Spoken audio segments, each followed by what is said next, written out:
The Halloween party in our office was just less than a month ahead, and I was more excited about it than anyone else. Every year, I managed to scare the hell out of my office mates because of my genuinely frightening get-ups and props. I always enjoyed it when I could make some people freak out, especially the ones I don't particularly like. It was fun when I make people scream or even send them running. I've been putting a lot of effort into my costumes that I actually became known for it. In fact, last year, I creeped them out when I decided to dress up as a mortician and brought an actual skull in a jar that I filled with living maggots. I might have gone too far. In fact, I ran into some problems because of that stunt, but, it was worth it. Anyway, I wanted to step up my game this time, so I looked on the internet to see what I could buy or find, but I found nothing of interest or anything that was somewhat edgy. So I decided to go deeper and go into the dark web, and it was then that I came across the seller that was offering an old Japanese mask. Now, I was quite familiar with what it was since I'd seen it in tattoos and artwork a dozen times before. It was a theatrical mask of a vengeful demon, popularly known as Hannya. As far as I know, the Hannya mask represents a woman that was overtaken by jealousy, and it gradually manifested on her facial features. They said the key to properly sculpt or to make a Hannya mask is to perfectly capture its changing expression. The demonic face would look like it was frowning when it looked straight, but it would turn into a malicious grin once the face tilts downwards. I've always wanted to own one just because of how it looks. Now, this seems quite odd, and it was made of a traditional clay. What made this particular mask exceptionally interesting was not its mere captivating appearance and age, but the story behind it. Written in the mask's description, the seller claimed that the mask belonged to Shigure Hamada. Hyperlinked on the name of the previous owner was an old print of the Japanese article. I copied and auto-translated the page so I could somehow read what the content was, and I was shocked, as well as extremely intrigued by what it said. The article said that the previous owner of the mask was a serial killer who wore it when he committed his murders. He was able to kill 16 people, but they never really found out what his motives were, since he also killed himself right after. Shigure's body was found inside his home in quite a disturbing state. He took his own life by beheading himself using a homemade guillotine. The seller claimed that he got it from his Japanese friend who was a former investigator of the case. However, I searched a bit and saw a few pictures of Shigure's mask, and what the seller had, it looked a bit different. The enclosure was also a bit strange. It was probably meant to be a display piece, so it was encased in a mirrored enclosure, but the glass box was completely covered in papers with Chinese writing all over them. Aside from the papers, the enclosure was also bound with a red rope. Once I read who the previous owner was, I got incredibly interested. I was about to message the seller about my concerns until I saw what the asking price was. The seller wanted $2,000 for it. Now, I could understand that the mask was incredibly controversial, but the exorbitant price tag was just ridiculous for its value despite the story behind it. The authenticity of the item was questionable as well. So instead of leaving a bid, I messaged the seller and said that the mask didn't look like it was the one that the serial killer owned. There were a couple of pictures before the tragic incident where Shigure was carrying the mask, and it was porcelain white, while the one he was selling had a faint shade of red and it had a wider smile. The next day, the seller responded to my email with a bunch of pictures that he claimed was from his Japanese friend. They were raw captures of the scene where the investigator took the mask from Shigura's house, sealed and labeled in a plastic bag. His guess was that the killer probably owned more than one Hannya mask, but he was certain that the mask in his possession was the one he wore during his killings. Although the authenticity of the item became more plausible because of the image he sent me, I replied and told him that the price he was asking for was just too much for me. Now, unexpectedly, he responded again quite quickly. He asked me how much I was willing to spend to get the item, so I just humored him and, I gave a random number under $1,000. I was surprised with what he said next. He agreed on my price and just told me that I should also pay for the shipping. Needless to say, I immediately agreed. When I messaged him again to thank him, it seemed he figured out that I was generally interested with the mask. I told him that I was fond of creepy and controversial things, and that I always wanted an authentic mask. For fine work of art with the dark story behind it, the item was pretty much a holy grail for me. He told me that he wanted to just get rid of the item because it was giving him nightmares, and that I should be careful with it when I get it. He also said that I should not take it out of the enclosure. The investigator also had bad experiences when the mask was in his possession, to a point where he asked the priest to cast some kind of cleansing or binding rituals to it. It wasn't supposed to be in his possession to begin with, but I was glad that he had it. I just simply agreed to everything he said, but, of course, I had different plans. I bought it so that I could wear it to our Halloween party. As I waited for a few days for the package, I looked even further into the case of Shigeru Hamada. He was said to be an apprentice of some guy who used to perform in the theater, which was also a war veteran. If my guess was right, he was probably the one who gave him the mask. Unfortunately, that was the extent of what I could find out about him. The package finally arrived at my doorstep, and I was like a child that got his present from Santa quite early. I also ordered a long black and red kimono that would go perfectly along with this gorgeous and highly controversial mask. There was this inexplicable urge inside me that I wanted to take the mask out of its enclosure as quickly as I could. I almost wanted to just simply shatter the glass box, but I held it in and decided to open it the proper way. The seller probably didn't trust me not to open the glass enclosure, since he even bothered to completely seal the glass to the wooden stand with some kind of thick sealant. But of course, such a petty attempt didn't stop me.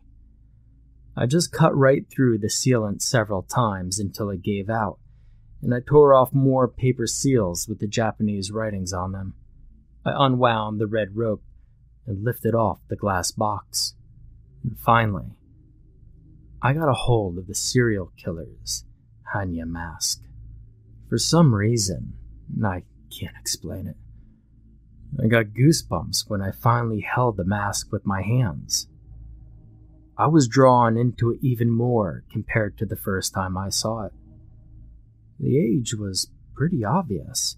I could clearly see some subtle fades on the painted portions of the protruding sharp teeth, as well as the very faint reddish tint which dampened what was formerly porcelain white. Despite of being made of clay, it was pretty impressive that it didn't have any kind of cracks in it. I wanted to see how it would look with the kimono that I brought. I made some intentional rips and tears on the kimono to make it look tattered so it would somewhat match the mask's antique look. I put on the kimono and stood in front of a mirror with the mask in my hand. And as I was finally putting the mask on, I felt an unnerving chill crawl up my spine. I looked through the holes of the mask's eyes and I stared at the mirror. And it actually made me step back a bit when I finally saw what I looked like. For some reason, I felt like I was looking at a different person, yet I was only looking at my own reflection with the mask on. My eyes were totally drawn on the intricately carved face of this half-human, half-demon that I wore, and I unconsciously tilted my head slightly downwards, just a slight lower angle.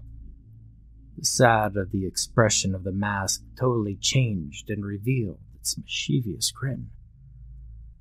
Within just a few seconds of wearing the mask, I found myself genuinely scared of my own image. Along with the fear was a heavy tension so intense that it was paralyzing. It was as if there was some unseen force placed down on my shoulders as my limbs were shackled by a number of heavy ropes with weights on them.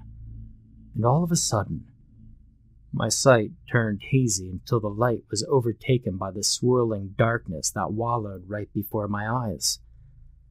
I couldn't see anything. I was completely terrified. I was breathing so hard against this demon mask that seemed to have closed its eyes shut. I wanted to take it off, but I couldn't lift up my arms. I couldn't even move a single finger. As my senses were totally shaken by this terrifying occurrence, I suddenly heard a subtle sound that cut through the silence of this oblivion. I heard what seemed like clashing of blades and a few gunshots. There was no way that these sounds were coming from my room. A number of screams and groans followed, accompanied by battle cries from afar. For some reason, the voices that were somewhat audible were speaking in Japanese language. And suddenly, the darkness in front of me started to spread out. The scene right before my eyes seems as if I were hiding in the shadows all this time, and I finally stepped out. For some reason, far beyond any logical explanation, I found myself amidst the war. I had no control over anything. All I could do was watch at the terror of this incredibly vivid nightmare I was having. It seemed as if I was in the shoes of a highly skilled individual that was silently slithering through the shadows and mercilessly slaying unsuspecting civilians as the chaotic war was unfolding. This person, whoever he may be, was cutting the throats of anyone he came across. This murderer that I was forcefully hosted in was a heartless mercenary. I was forced to see the horror that this monster had placed upon the people he casually slayed. 21 victims died in his hands in a single night. The thick black smog that swallowed my sight appeared once again, and I somehow felt glad that the nightmare was finally over. But I was wrong. After a brief moment of silence and nothingness, I suddenly heard a murmuring voice of a man. The sound seemed as if it were coming from inside the mask. As I was trying to listen to his voice, I suddenly heard the subtle sound of footsteps. It sounded like steps brushing against a thin woven mat. There were sounds of footsteps on a tatami floor. The darkness was suddenly brushed off by the opening of a sliding door, and the next thing I saw was gushing of blood and desperate cries for help that didn't come. And right before my eyes, the family was slain. But the killing did not stop there. This person that I shared the site with jumped from window to window and ruthlessly murdered everyone that lived inside these peaceful homes. Some were killed while they were dining, while some were stabbed multiple times or had their throats cut in their sleep. I was put in the view of the serial killer's eyes that used to own the mask, Shikior Hamada. I couldn't do anything but weep for the souls that these two men had taken. I've seen them all, and my heart was crushed in every kill they committed. The expression on the faces of their victims as they gasped for their last breath were permanently etched into my head. It was foolish of me to ignore all the warnings that were given to me even before I got a hold of this mask. But who would have thought that something like this was possible? I kept on trying to remove the mask during these flashbacks, but all my efforts and every bit of my strength were useless. The void succumbed me for the first time as I kept on crying and shouting. Although this time, it was me losing consciousness. I was physically and mentally worn out that I just gave in to the darkness, and I passed out. As I finally regained my consciousness, I found myself in front of a mirror, but it wasn't mine. I was inside somebody else's house. I stared at the mask that was still stuck on my face, and I noticed the drastic changes on its features. The demon's face turned completely red, and its facial muscles were more pronounced. Its sharp teeth got longer, and so did the horns. The malicious grin got wider, and the eyes turned yellow. The Hannya mask that still somewhat possessed the human's appearance has totally lost its humanity. This mask wasn't simply cursed or bad luck. It had a life of its own, and it could possess anyone who would wear it. As I looked down, I saw a long dagger on my hand dripping with blood. I saw the trails of blood on the floor leading inside a room. I had not wished to see what was inside there, and yet I knew what I had to do. I walked slowly towards the room. Every inch of me was trying to hold in what remains of my sanity. I could hear a very faint snickering just right against my face. And as I saw what was inside that room, my knees quivered as I dropped the dagger to the floor. 4 bodies were inside. The children were laid on the floor, and their parents were on the bed, soaked in their own blood. They had multiple stab wounds, and the parents even had their throats cut. I killed them all while I was unconscious, just like the men who previously wore this mask. I was turned into a murderer.